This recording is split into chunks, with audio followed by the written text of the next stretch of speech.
যে পুণ্যভূমিতে জন্ম নিয়েছিলেন মহানবী হজরত মুহাম্মদ সাল্লাল্লাহু আলাইহি ওয়াসাল্লাম, এখন সে পবিত্র ভূমি যেন অপবিত্র করার মিশনে নেমেছে সৌদি সরকার।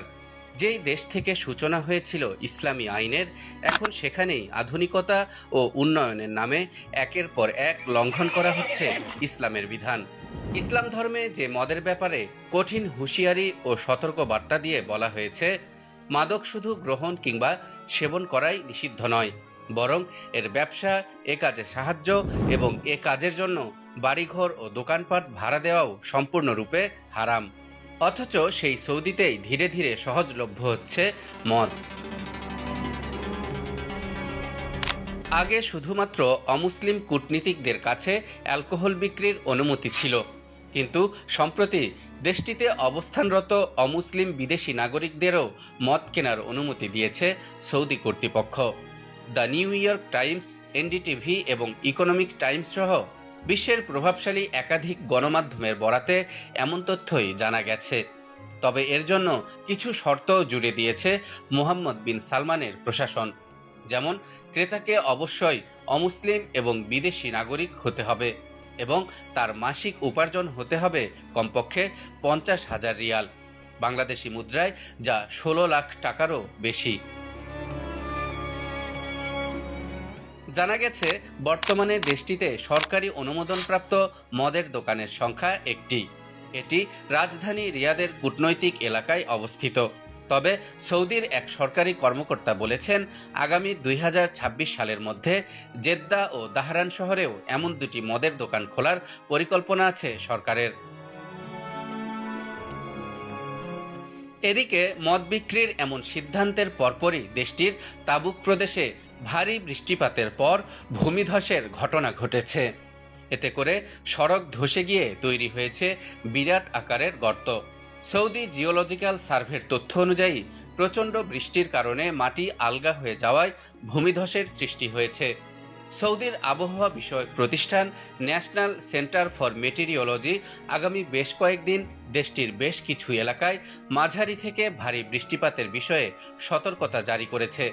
বৃষ্টিপাতের কারণে আকস্মিক বন্যা, শিলাবৃষ্টি ও ধূলিঝড়ের ঝুঁকি রয়েছে বলেও পূর্বাভাসে উল্লেখ করা হয়েছে।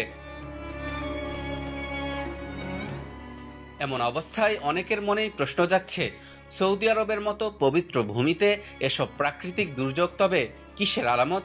ইসলামিক স্কলারগণ বলছেন, এসব কিছুই কিয়ামতের আলামত। যেসব আলামতের ভবিষ্যৎবাণী করে গেছেন মহানবী হজরত মুহাম্মদ সাল্লাল্লাহু আলাইহি ওয়াসাল্লাম আজ থেকে 1400 বছর আগে। হাদিসের একাধিক বর্ণনা থেকে জানা যায়, মাদক ও নেশাজাত দ্রব্যের বিস্তার ও সহজলভ্যতা কিয়ামতের অন্যতম একটি আলামত।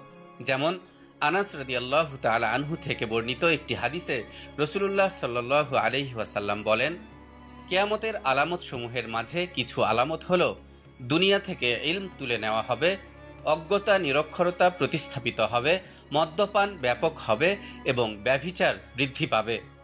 এই হাদিসের ব্যাখ্যায় আলেমগণ বলেন, কিয়ামতের পূর্বে প্রতিটি দেশ ও সমাজে মাদকের সয়লাভ এত ব্যাপক হবে, কেউ কেউ মাদক সেবন করাকে অপরাধও মনে করবে না, বরং তারা মনে করবে তা হালাল। অনেক সময় দেখা যাবে মাদক ও নেশাজাতীয় বস্তুর নাম পরিবর্তন করে তা ভিন্নভাবে উপস্থাপন করে পরিবেশন করা হবে। ঠিক এই বিষয়টি রাসূলুল্লাহ সাল্লাল্লাহু আলাইহি ওয়াসাল্লাম বলে গেছেন এভাবে, আমার উম্মতের মধ্যে একটি গোষ্ঠী এমন হবে যারা মদকে ভিন্ন নামে নামকরণ করে সেটাকে হালাল মনে করবে। অন্যদিকে হাদিসের বর্ণনা থেকে আরও জানা যায়, কিয়ামতের পূর্বে ঘন ঘন ভূমিকম্প ও ভূমিধসের ঘটনা ঘটবে।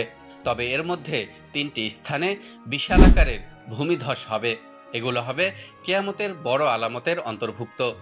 উম্মে সালামা রাদিয়াল্লাহু তাআলা আনহা হতে বর্ণিত, তিনি বলেন, আমি নবী করিম সাল্লাল্লাহু আলাইহি ওয়াসাল্লামকে বলতে শুনেছি, আমি চলে যাওয়ার পর 3টি স্থানে ভূমিধস হবে। একটি হবে পূর্বাঞ্চলে, একটি হবে পশ্চিমাঞ্চলে এবং আরেকটি হবে আরব উপদ্বীপে। আমি বললাম, হে আল্লাহর রাসূল, সৎলোক থাকলেও কি সে জায়গাগুলোতে ভূমিধস হবে?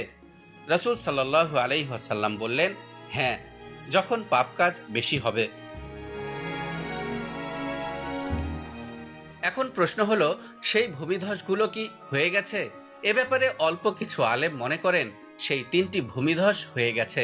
তবে অধিকাংশ আলেমের মত হলো, কিয়ামতের অন্যান্য বড় আলামতের মতোই এই ভূমিধসগুলো এখনও সংঘটিত হয়নি।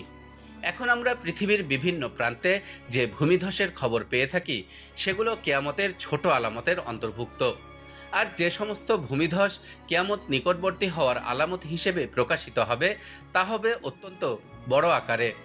পূর্ব, পশ্চিম এবং আরব উপদ্বীপের বিশাল এলাকা জুড়ে তা প্রকাশ পাবে।